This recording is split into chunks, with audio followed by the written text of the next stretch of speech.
नमस्कार दोस्तों, मैं विकल्प श्रीवास्तव शिक्षा इंस्टीट्यूट के इस ऑनलाइन प्लेटफॉर्म में आपका स्वागत करता हूं। जैसा कि आपको पता है कि हॉस्टल वार्डन की अभी लेटेस्ट वैकेंसी जो है वो हॉस्टल वार्डन की है। ठीक है, तो उसके लिए आप तैयारी कर रहे होगे। ठीक है, बहुत सारी चीज़ें डिटेलिंग तो आपको पता ही होगा हॉस्टल वार्डन की। आज इस वीडियो के माध्यम से आपके सामने आने का पर्पस ये है कि जैसा कि हमको पता है कि जो हॉस्टल वार्डन का जो सिलेबस है, ठीक है, हॉस्टल वार्डन का जो सिलेबस है, टोटल हॉस्टल वार्डन में अगर हम ध्यान से देखें तो हॉस्टल वार्डन में टोटल 100 क्वेश्चन आएंगे आपके सामने। 100 क्वेश्चन आएगा और इतने ही मार्क्स का वो क्वेश्चन रहेगा। ठीक है, 100 क्वेश्चन रहेगा और 100 मार्क्स का रहेगा। और ये 100 क्वेश्चन को हॉस्टल वार्डन के सिलेबस के अकॉर्डिंग अगर अपन बात करें तो लगभग 8 सेगमेंट में डाइवर्ट किया गया है। जैसे कि आप सबसे पहले तो ले लो कंप्यूटर को लगभग 30% क्वेश्चन, मतलब कि 30 क्वेश्चन और इतने ही मार्क्स के क्वेश्चन आपको कंप्यूटर के देखने को मिलेंगे। तो 100 नंबर में से 30 नंबर आपका हो गया कंप्यूटर का। ठीक है, उसके बाद अगर देखें तो सबसे बड़ा पोर्शन है मैथ्स का।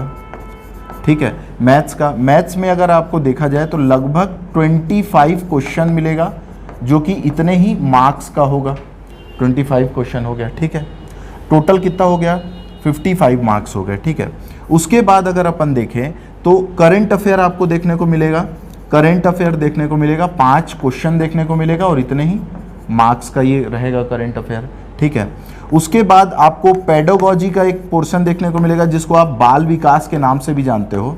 ये नया अभी मार्केट में आया हुआ है। ठीक है, इसके 10 क्वेश्चन देखने को मिलेंगे आपको और इतने ही मार्क्स के रहेंगे। ठीक है, उसके बाद अगर अपन देखें तो जीएस का 15 क्वेश्चन और छत्तीसगढ़ का 5 क्वेश्चन देखने को मिलेगा। ठीक है, तो अगर हम ध्यान से देखें इसको तो ये हो गया 55 और ये 60 मार्क्स हो गया, 60 ये 80 मार्क्स हो गया और ये 90 हो गया। 10 मार्क्स का आपका रह गया, क्या रह गया इसमें?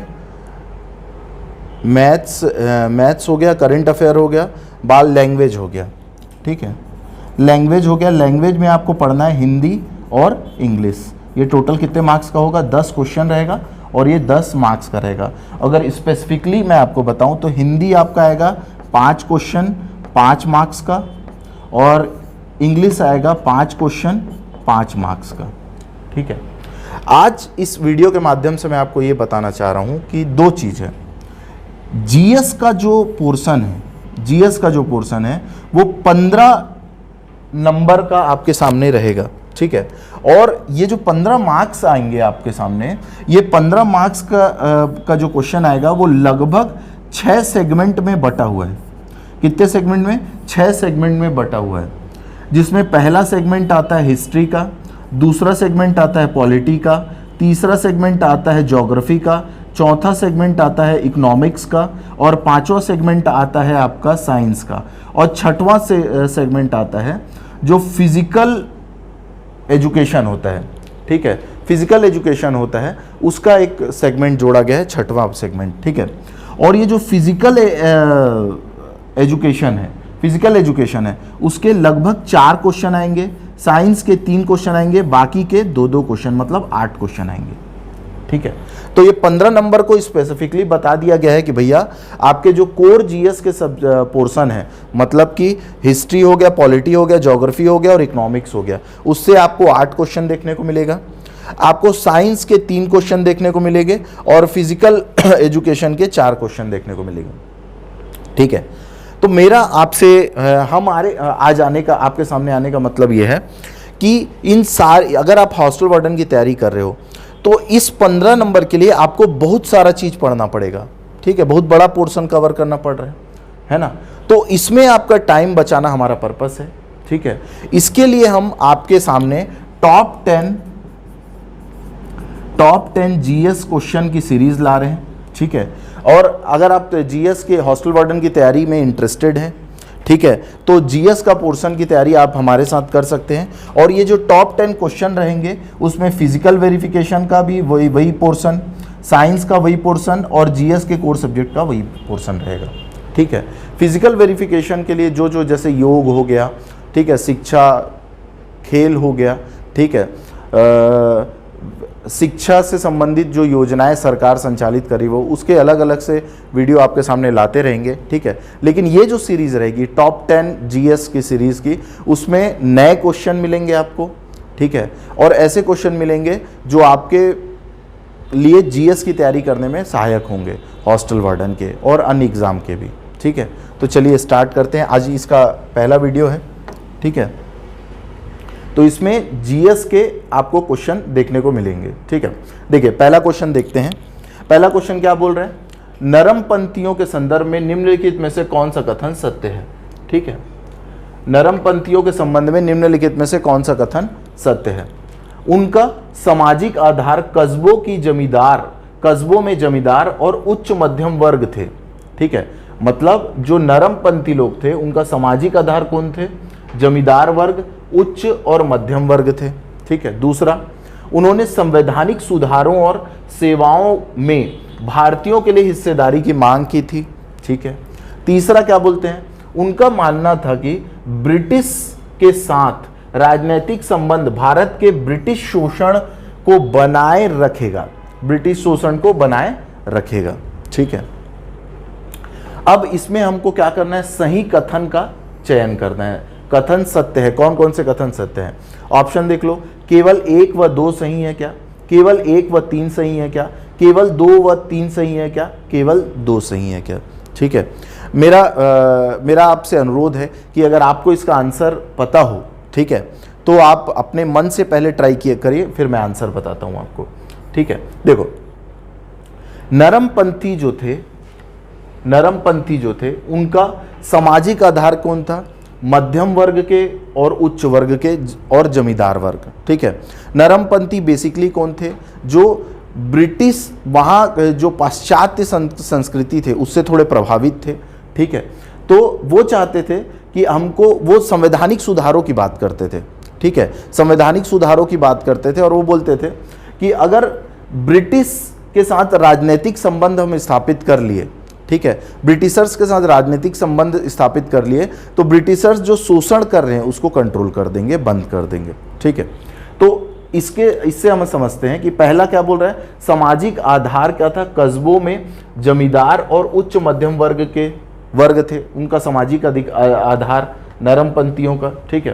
तो पहला ऑप्शन तो सही है। दूसरा, उन्होंने संवैधानिक सुधारों और सेवाओं में भारतीयों के लिए हिस्सेदारी की मांग की थी। बिल्कुल वो ये मांग करते थे कि संवैधानिक सुधारों की बात करते थे, और संवैधानिक सुधार कैसे, बोलते थे कि जो सेवाएं हैं उसमें भारतीयों की हिस्सेदारी बढ़नी चाहिए, ठीक है। तो दूसरा ऑप्शन भी बिल्कुल सही है। तीसरा क्या बोल रहा है, उनका मानना था कि ब्रिटिशर के साथ राजनीतिक संबंध भारत में ब्रिटिश शोषण को बनाए रखेगा। तो ये बनाए रखेगा ये नहीं बोलते थे, वो ये बोलते थे कि अगर ब्रिटिशर्स के साथ राजनीतिक संबंध स्थापित कर लिया अपन, तो वो क्या करेंगे, ब्रिटिशर्स क्या करेंगे, जो ब्रिटिश शोषण है वो हमारा क्या होगा, बंद हो जाएगा। तो इसका सही आंसर क्या होगा, केवल 1 व 2, केवल 1 व 3, 2 व 3 या 2। तो इसका पहला सही आंसर क्या होगा, केवल 1 व 2, ठीक है। चलिए दूसरा क्वेश्चन देखते हैं। निम्नलिखित राज्यों पर विचार कीजिए, निम्नलिखित राज्यों पर विचार कीजिए, ठीक है। चलिए देखते हैं क्या विचार करना है। अच्छा, ये वो जो इससे पहले का क्वेश्चन था वो हिस्ट्री से संबंधित था, ठीक है। ये क्वेश्चन किससे संबंधित है, हिस्ट्री से संबंधित है। दूसरा क्वेश्चन देखते हैं, निम्नलिखित राज्यों पर विचार कीजिए, आंध्र प्रदेश, त्रिपुरा, हिमाचल प्रदेश, केरल। क्या विचार करना है भैया, उपरोक्त में से कितने आमतौर पर चाय उत्पादक राज्यों के रूप में जाने जाते हैं, ठीक। तो ये क्वेश्चन है संबंधित किससे, ज्योग्राफी से, ठीक है, ज्योग्राफी से संबंधित क्वेश्चन है। तो ये बोल रहे हैं कि निम्नलिखित राज्यों पर विचार कीजिए, आंध्र प्रदेश, त्रिपुरा, हिमाचल प्रदेश और केरल, और इनमें से कितने राज्य हैं जो चाय उत्पादक राज्य है। आपको पता है कि भारत में चाय का इतिहास, ठीक है, बहुत पुराना है, और हम अभी धीरे धीरे चाय का उत्पादन बढ़ाते जा रहे हैं। तो दक्षिण में भी उत्पादन हो रहा है और उत्तर में भी उत्पादन हो रहा है। तो हम अगर ऑप्शन देखें तो आंध्र प्रदेश, त्रिपुरा, हिमाचल प्रदेश, केरल, ये चारों राज्य किससे संबंधित है, चाय से संबंधित है। तो इसका सही आंसर क्या होगा, सभी 4 राज्य। तीसरा क्वेश्चन देखते हैं, निम्नलिखित में से किसने संविधान सभा बनाने का प्रस्ताव दिया था? कौन था जो संविधान सभा बनाने का प्रस्ताव लेके आया था भैया? तो संविधान सभा बनाने का प्रस्ताव कब आया हमारे पास? 1946 में। कौन लेके आया? Cabinet mission. कैबिनेट मिशन लेके आया। कैबिनेट मिशन में कितने लोग थे? 3 लोग थे, Lord Pethick Lawrence, Sir Stafford Cripps और A.V. अलेक्जेंडर। तो इसका सही आंसर क्या होगा? कैबिनेट मिशन योजना, साइमन कमीशन, वेवेल योजना और क्रिप्स मिशन। तो सही आंसर क्या होगा? कैबिनेट मिशन योजना। ठीक है, ये दूसरा क्वेश्चन किससे संबंधित था? पॉलिटी से संबंधित था। ठीक है, तो अभी तक 3 क्वेश्चन देख लिए अपन, जो पहला हिस्ट्री, दूसरा संबंधित था ज्योग्राफी से, तीसरा पॉलिटी से, चौथा देखते हैं किससे संबंधित। अच्छा, ये संविधान से ही संबंधित क्वेश्चन है, आओ देखते हैं। ये क्या बोल रहा है? भारतीय न्यायपालिका के संदर्भ में निम्नलिखित कथनों पर विचार कीजिए। न्यायपालिका के संबंध में निम्नलिखित कथनों पर विचार करने की बात कर रही है, जिसमें ये पहला बोल रहा है कि भारत में राष्ट्रपति की पूर्वानुमति से भारत के मुख्य न्यायमूर्ति द्वारा उच्चतम से सेवानिवृत्त किसी न्यायाधीश को उच्चतम न्यायालय के न्यायाधीश के पद पर बैठने और कार्य करने हेतु बुलाया जा सकता है। मतलब ये थोड़ा मिस्टेक हो गया है, इसमें ये बोलना चाह रहा है कि भारत की राष्ट्रपति की पूर्वानुमति लेने के बाद क्या भारत का जो सर्वोच्च न्यायाधीश है वो सुप्रीम कोर्ट का जज बना सकता है कि उच्चतम न्यायालय के एक सेवानिवृत्त न्यायाधीश को? देखते हैं क्या होता है। उसके बाद देखो दूसरा ऑप्शन क्या बोल रहा है। अच्छा, इसमें विचार क्या करना? निम्न के कथनों पर विचार करने बोल रहा है। अच्छा, विचार, भारत में किसी भी उच्च न्यायालय को अपने निर्णय के पुनर्विलोकन की शक्ति प्राप्त है, जैसा कि उच्चतम न्यायालय के पास है।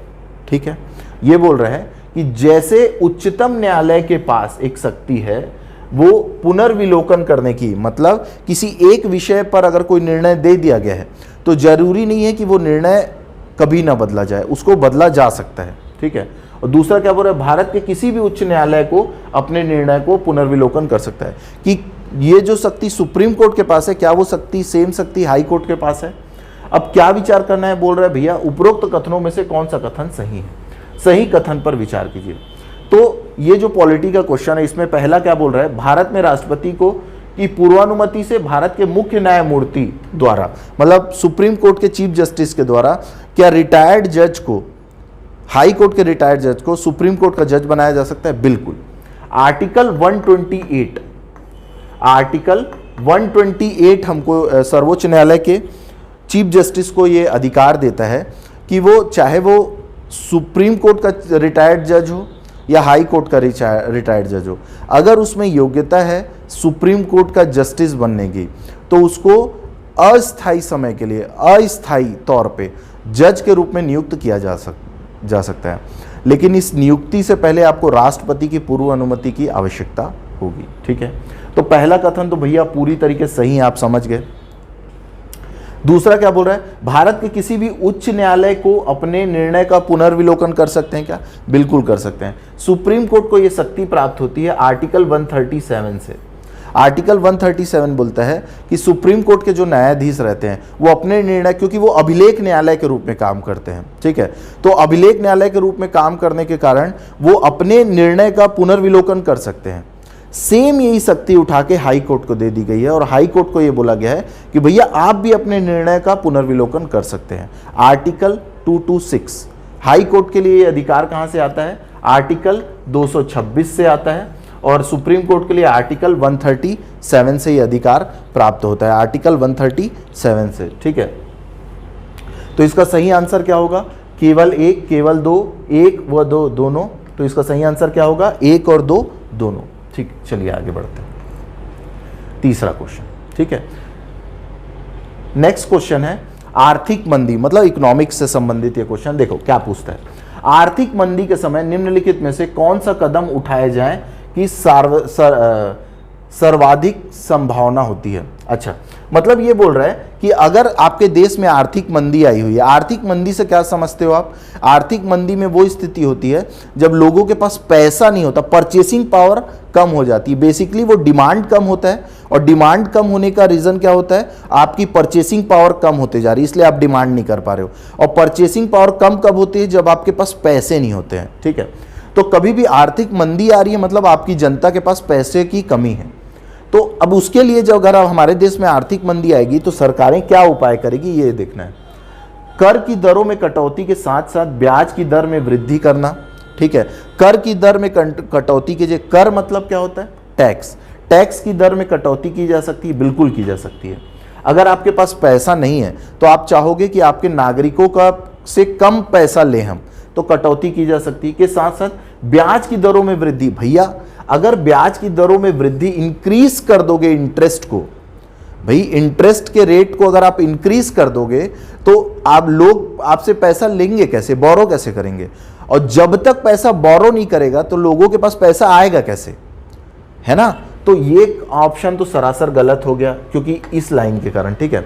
उसके बाद बी पॉइंट क्या बोल रहा है? सार्वजनिक परियोजनाओं पर व्यय में वृद्धि करना। सार्वजनिक परियोजनाओं पर व्यय में वृद्धि की जा सकती है क्या?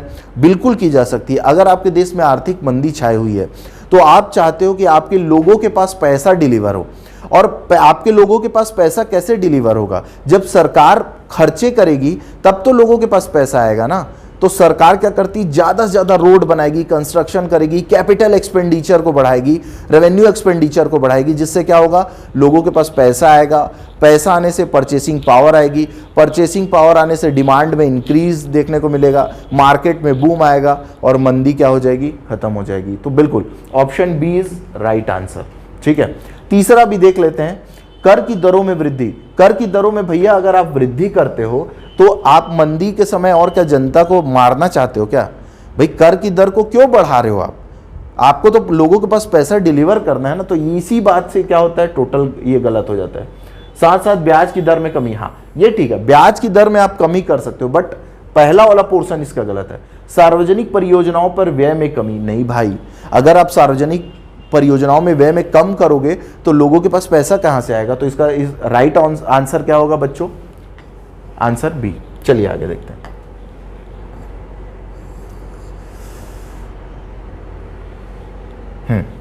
नेक्स्ट क्वेश्चन क्या बोल रहा है? मैं आपको बोला था जीएस का जो पोर्शन है उसमें 6 सेगमेंट में बांटा गया है। 4 तो आपका कोर हो गया, ठीक है। 5वां साइंस का पोर्शन हो गया। 6वां पोर्शन क्या हो गया? Physical education. फिजिकल एजुकेशन से संबंधित है। तो ये क्वेश्चन हमारा किससे संबंधित है? फिजिकल एजुकेशन वाले जो 4 नंबर का जो पोर्शन है ना, उससे संबंधित है, ठीक है। अगर आपको उस फिजिकल एजुकेशन से संबंधित वीडियो चाहिए तो आप मेरे को कमेंट करके बता सकते हो, आपके के लिए वीडियो बना देंगे।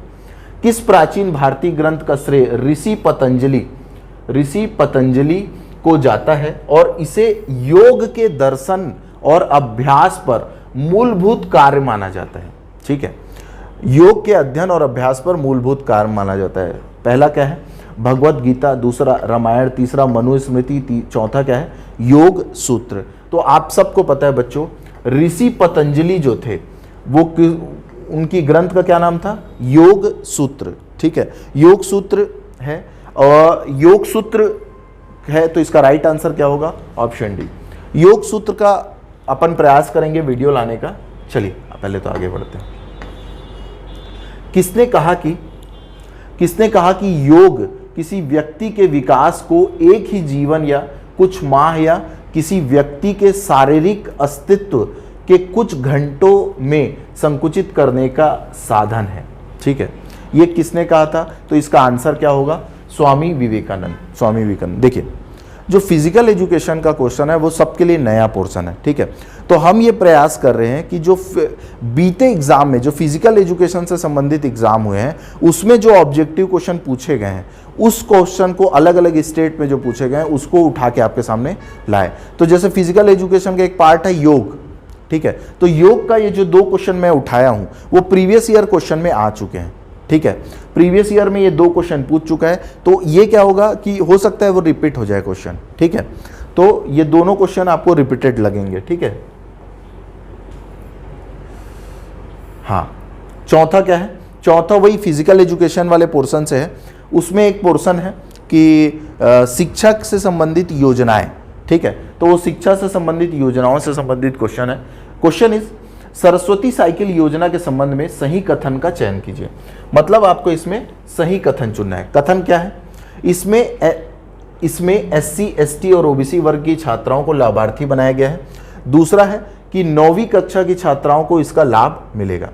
अच्छा, सरस्वती साइकिल योजना जो सरकार की एक बहुप्रतिष्ठित योजना है, उसमें लाभार्थी के रूप में SC ST और OBC वर्ग की छात्राओं, मतलब सिर्फ महिलाओं को लाभार्थी बनाया गया है क्या? पहला क्वेश्चन। तो इसका आंसर ये है कि सरस्वती साइकिल योजना 2004-2005 को आई थी बच्चों, ठीक है। लगभग 14 से 18 वर्ष की बालिकाओं के लिए ये योजना संचालित की जा रही है और इसके लाभार्थी कौन होंगे? SC ST और BPL महिलाएं, ठीक है, बिलो पॉवर्टी लाइन की महिलाएं। अब ये जब ये BPL बोलता है तो इसमें OBC भी आ जाता है और नॉन OBC अनरिजर्व कैटेगरी की कुछ महिलाएं भी आ जाती है, ठीक है। तो BPL, SC ST और BPL, तो पहला कथन जो है हमारा छात्राओं को लाभार्थी, इसमें OBC ऐड है तो ये क्या हो जाएगा? गलत हो जाएगा, ठीक है। इसमें क्या बोल रहा है? 9वीं कक्षा की छात्राओं को इसका लाभ मिलेगा। तो बिल्कुल 9वीं क्लास जब आप पहुंच जाओगे तब आपको क्या दिया जाएगा? सरकार के द्वारा साइकिल दिया जाएगा। तो इसमें देखते हैं कथन 1 सही है, कथन 2 1 व 2, ना तो 1 ना तो 2। तो इसका राइट आंसर क्या होगा? कथन 2 सही है, ठीक है। चलिए आगे बढ़ते हैं। प्रयास विद्यालय का प्रारंभ कब हुआ है? भैया देखो, प्रयास विद्यालय 2010, 2011, 2012, 2013। तो प्रयास विद्यालय चालू हुआ है 2010 को। प्रयास विद्यालय क्या है? नीट JEE जैसे जो एग्ज़ाम है उनके लिए कोचिंग प्रोवाइड करना है, ठीक है। कैसे बच्चों को कोचिंग प्रोवाइड करना है? जो नक्सल से प्रभावित है, तो नक्सल क्षेत्र से प्रभावित बच्चों को जो ST ST SC ST जैसे के लिए SC ST ऐसे बच्चों को जो नक्सलवाद से प्रभावित है उनको क्या उपलब्ध कराना है? कोचिंग उपलब्ध कराना है, ठीक है। तो ये योजना कब प्रारंभ हुई थी? 2010 को ये योजना प्रारंभ हुई थी, ठीक है। चलिए आगे बढ़ते हैं। अच्छा ठीक है, ये 10वां क्वेश्चन और लास्ट क्वेश्चन है। निम्नलिखित जैव भू रासायनिक चक्रों में से किसने चट्टानों का अपक्षय चक्र में प्रवेश करने वाले पोषण तत्व निर्मुक्त होने का मुख्य स्रोत है? कार्बन चक्र, नाइट्रोजन चक्र, फास्फोरस चक्र और सल्फर चक्र, ठीक है। तो ये साइंस से संबंधित क्वेश्चन है और ये आपका क्या है? होमवर्क है। आप मेरे को क्या दोगे? इसका आंसर कमेंट में दोगे, ठीक है। Thank you so much.